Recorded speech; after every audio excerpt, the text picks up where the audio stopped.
ပြည်သူများကြံ့ခန့်တာလို့မှာကြပါလားခင်ဗျာကျွန်တော်တို့တဟိတ်မြို့မှာရောက်ရှိနေတဲ့ ICJ လုပ်ငန်းဖွဲ့ကတော့မကြခင်မှာမြန်မာဘက်ကတရားရင်ဆိုင်ရေးအတွက်စတင်ပြီးတော့မှရှောက်လဲရတော့မှာဖြစ်ပါတယ်ပြည်သူများလည်းလိုင်းပေါ်မှာတွေ့မြင်ပြီးဖြစ်ကြတဲ့အတိုင်းပဲတစ်ဖက်ကတရားလိုဘက်ကတော့သူတို့ဘက်ကရှောက်လဲချက်တွေကိုနေ့စဉ်နဲ့မျှသေးစိတ်ပြုစုပြီးတော့မှရှောက်လဲသွားတာတွေ့ရမှာဖြစ်ပါတယ်သူတို့ဘက်ကတော့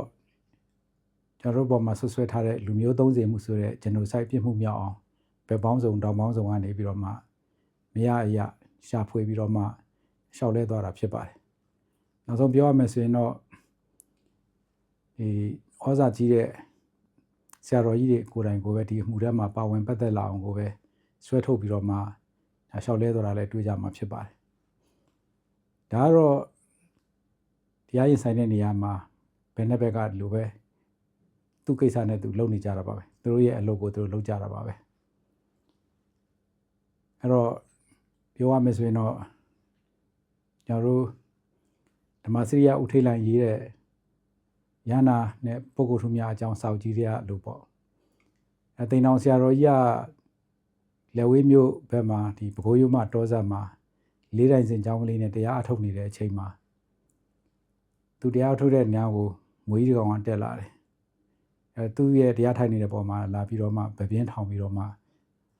ရံမှုမဲ့ပုံစံမျိုးလုပ်ပြတော့ဆရာတော်ကြီးကပြောတယ်တကားရှိလဲတကားရှိအလုပ်လုပ်ဦးစင်းကလည်းဦးစင်းအလုပ်လုပ်ရမှာပဲဆိုတော့သူကတရားအထုတ်တာဆက်ပြီးအထုတ်တယ်နောက်သိမကြဘူးအဲဒီစာအုပ်ထဲမှာပါတဲ့အတိုင်းဆိုရင်တော့တပည့်မကြီးပေါ့နော်တပည့်ဆိုတာတော့တစေတရေတဲ့ပူကြီးတဲ့တပည့်မကြီးတယောက်ကလည်းလာပြီးတော့မှ6ပြန်နေတဲ့6တော့လဲဆရာတော်ကြီးကခုနအတိုင်းပဲပြောတယ်ဒကာမကြီးလည်းဒကာမကြီးအလုပ်ကိုလုပ်ဦးစင်းလည်းဦးစင်းအလုပ်ကိုလုပ်ရမှာပဲဆိုပြီးတော့အဲ့လိုပဲမိတ်ပြီးတော့တရားဆက်ပြီးတော့မှအထုတ်သွားတယ်လို့ပြောပါတယ်ကျွန်တော်လည်းဒီလိုပါပဲ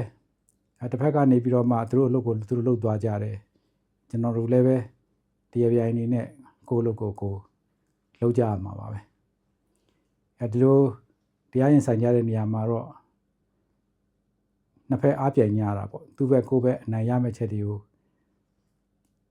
ရှာဖွေစူးစမ်းပြီးတော့မှဖော်ထုတ်ကြတယ်လို့ပဲကိုယ့်ဘက်ကအားနည်းချက်တွေကိုလည်းရအောင်ကာကွယ်ကြတာပဲဒါဘာနဲ့တူတယ်လဲဆိုတော့ဘောလုံးပွဲတစ်ပွဲလိုပါပဲဘောလုံးသင်းနှစ်သင်းက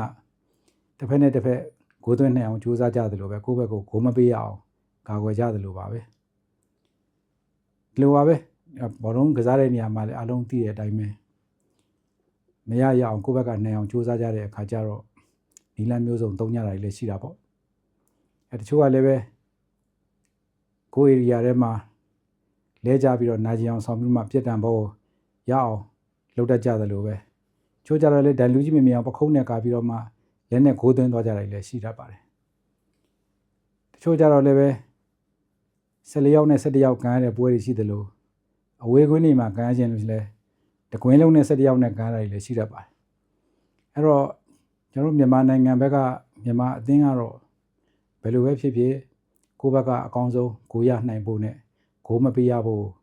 အစွမ်းကုန်စူးစမ်းသွားမှာဖြစ်ပါတယ်